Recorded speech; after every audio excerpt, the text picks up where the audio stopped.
हुजूर पाक सल्लल्लाहु अलैहि वसल्लम ने फरमाया कुछ चीज़ें हलाल हैं, कुछ चीज़ें हराम हैं। हलाल भी सबको पता है ये हलाल है, हराम भी सबको पता है ये हराम है, जो वाज़ेह है, जिसमें कोई शक नहीं। लेकिन हलाल और हराम के बीच में कुछ चीज़ें ऐसी हैं जिनके बारे में शक होता है कि हलाल है कि नहीं है, हराम है या नहीं। तो फरमाया गया ऐसी शक वाली चीज़ों को छोड़ देने का नाम तक़वा है, हराम चीज़ें छोड़ने का नाम नहीं। हराम चीज़ें छोड़ना तो मुसलमान के लिए ज़रूरी है। शराब नहीं पीता, चोरी नहीं करता, ज़िना नहीं करता, ये सारी चीज़ें नहीं करता, ये तो मुसलमान के लिए ज़रूरी हैं। लेकिन चंद वो चीज़ें हैं जो हराम और हलाल के बीच में मशकूक हैं, उन चीज़ों को भी छोड़ देने का नाम तक़वा है।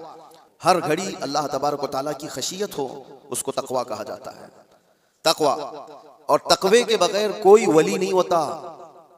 तक़वा सबसे बड़ी चीज़ ये है कि तक़वा कराता क्या है, ठंडियों में बिस्तर छोड़कर खड़ा हो जाता है बंदा अल्लाह की इबादत के लिए, तक़वा है। रात के वक्त वो जब लोग सो रहे हों, ये रब ताला के हुजूर खड़ा हो जाता है, ये अल्लाह का खौफ उसको बिस्तरों से उठा देता है, ये तक़वा है। अल्लाह का खौफ उसे ऐसी जगहों की तरफ देखने भी नहीं देता जिसको दुनिया आमतौर पर देखती है, ये तक़वा है। अल्लाह का खौफ उसके सीने में, उसकी आंखें महफूज हैं, उसकी ज़ुबान महफूज है, उसका दिल महफूज है, उसके हाथ पैर महफूज हैं गुनाहों से, ये तक़वा है। और ये तक़वे के साथ ही कोई अल्लाह का वली होता है। अल्लाह का वली वो नहीं कि लठ छोड़ करके रखा है बालों की, 10-10 अंगूठियाँ पहन के घूम रहा है और कोई भी बाबा बन करके लोगों को लूट रहा है, उसको लोग समझ लिए कि अल्लाह का वली है। अल्लाह का वली वो नहीं होता।